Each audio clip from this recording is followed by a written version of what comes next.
So this is the first part of my recording of basically just pictures and an explanation of my trip to the Galapagos.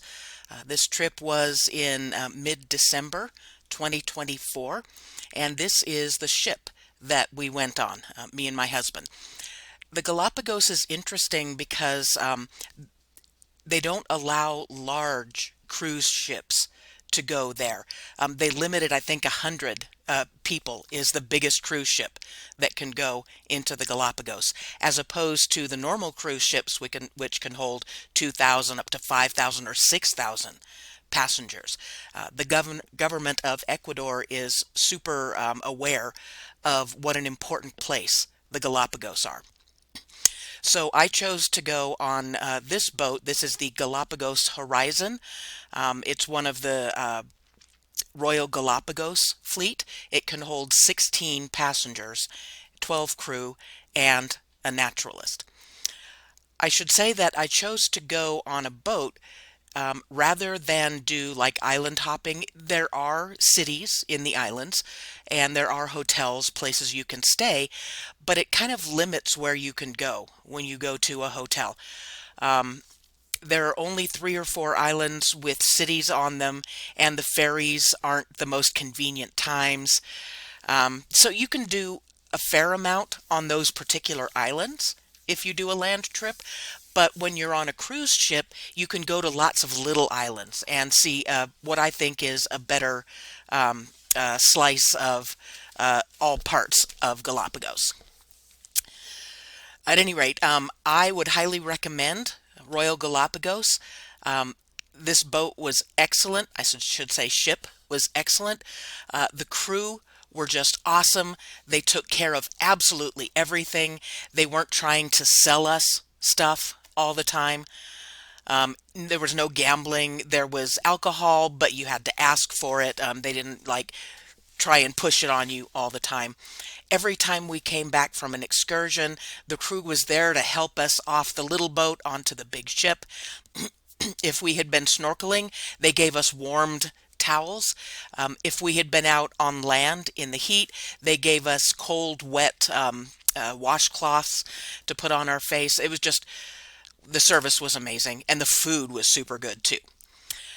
All right, on to the actual events. So here was our itinerary. This was, in case you are interested, the Royal Galapagos 8-day, 7-night itinerary B set. And you can see we went to a whole bunch of different places. We stopped on different islands. Essentially, we would wake up in the morning, eat breakfast, go out either snorkeling or a panga ride or exploring an island. And then we would come back, get a little treat, get some lunch, while we were motoring to a new place. And then after lunch, we would get out and again snorkel, panga, whatever the activity was, get back, get a little treat, get dinner, and then have a quick review of what was going to happen the next day. So super active, no time to be doing other stuff.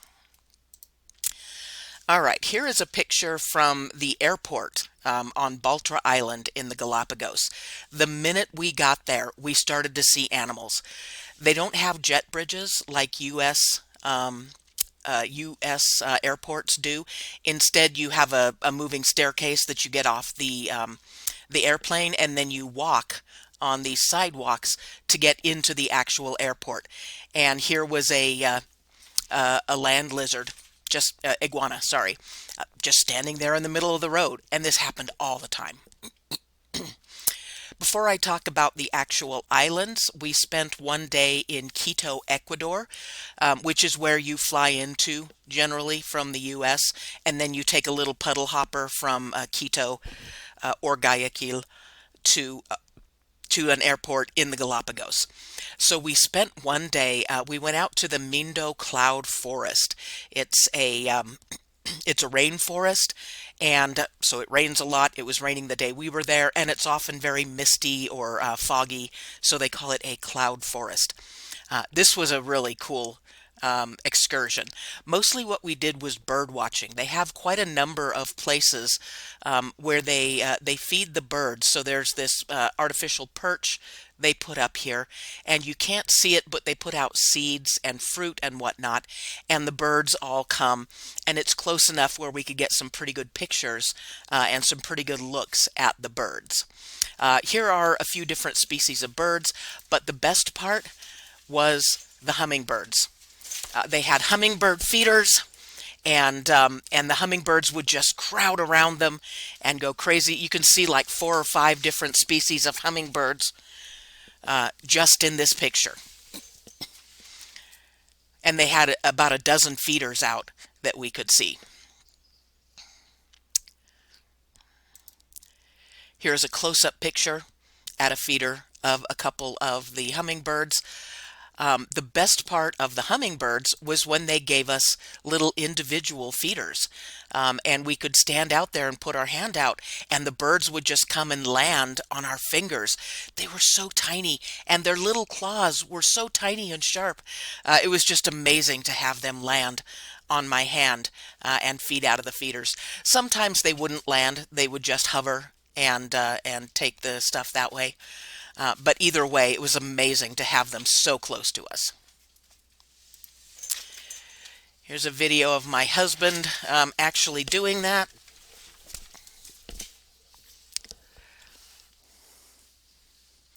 You could see several different species.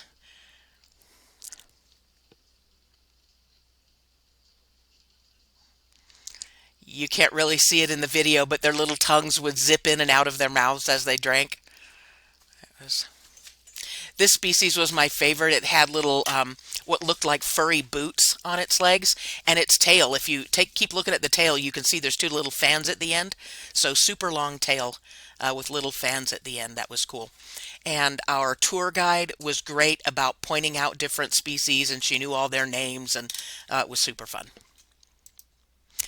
We went to a butterfly garden where we saw lots and lots of amazing butterflies.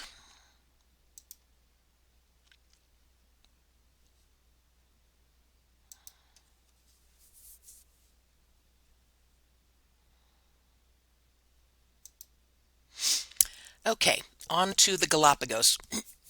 Here's the view from the back of the ship, the Galapagos Horizon, and these 2 little boats were our pangas. The ship, small as it was, never docked. Instead, we would anchor off of whatever port or docking facility, if any. Some of the islands didn't have any sort of dock, and we just had to ground the pangas on the sand. But even when they had serious docking facilities, we would all get into the pangas and ride off, and the pangas would take us to the dock. The pangas were also an excursion in themselves. Yes, we did ride them from the ship to the various islands when we were exploring the islands. But the Ecuadorian government has a very strict schedule, especially on the smaller, more vulnerable islands, of how many people can be there at any given time and what kind of activities they can do. So in some places you're allowed to actually walk onto the island, you have to stay to the paths. Other places you're allowed to snorkel or dive, and other places you're just allowed to ride around in the panga and get some pictures. The beauty of the Galapagos is that the animals, for the most part, totally ignored us. They didn't care if we came near them. You technically are not supposed to get closer than 6 feet, but sometimes they'll come right up to you. So even when we were just riding in the pangas, we were able to get very close to some of the animals and get some excellent pictures. Here is one of our 2 panga drivers, Frank. I think his real name was Francisco, but he was too cool for Francisco. So there you go. And here's the other one, Paula. It's very unusual to have a female panga driver. Pangas are very common around the Galapagos, for tourists, but most of the ship captains and panga drivers are men. It turns out that the captain of the Horizon is pretty liberal, and he encourages girls and women to get into the seafaring careers. So we had Paula there, and Paula was passing on this attitude by allowing young Gabby here to drive us a few times. Gabby was the only child on our expedition. This was funny. This was our very first Panga excursion. And what would happen is that you'd have 8 people on the boat, plus the driver, plus the naturalist, and everyone would be desperately looking out the side of their boat trying to find something cool. And someone would point and shout, "Look, there's a something or other in the ocean," and everyone would just throw themselves on the sides of the boats and with their cameras out trying to get the best picture. It was so funny. I got so many shots of just people's butts as they threw themselves over, not only to get good pictures, but to get out of the way of the people on the other side of the boat, right? Those who were on that side of the boat, when someone spotted something, were close and could take pictures, but the people on the other side of the boat would have to take pictures over them. So yeah, there was lots of hanging over the sides of the Panga, um, taking pictures and whatnot. All right, here is a look at what happens when the Panga gets back to the main boat. Let me pause this for a second. So here is our naturalist guide. All excursions in the Galapagos have to have a naturalist guide with them, basically to prevent the tourists from doing anything crazy, and they have to be Ecuadorian nationals. Frederico here was actually born on Santa Cruz Island, so he definitely qualified. Up in back in on the other side of Frederico, there were the cruise crew were there handing out drinks and snacks and towels and all sorts of fun stuff. And then we always had 2 crew to help us get off of the Panga. The Panga driver would keep the motor going so that the front of the Panga was pressed to the bigger ship, but there was no anchoring. And so you had to have these 2 guys, one on the boat and one on the ship, to grab us and help us out, or I'm sure there would have been several falls as we went along.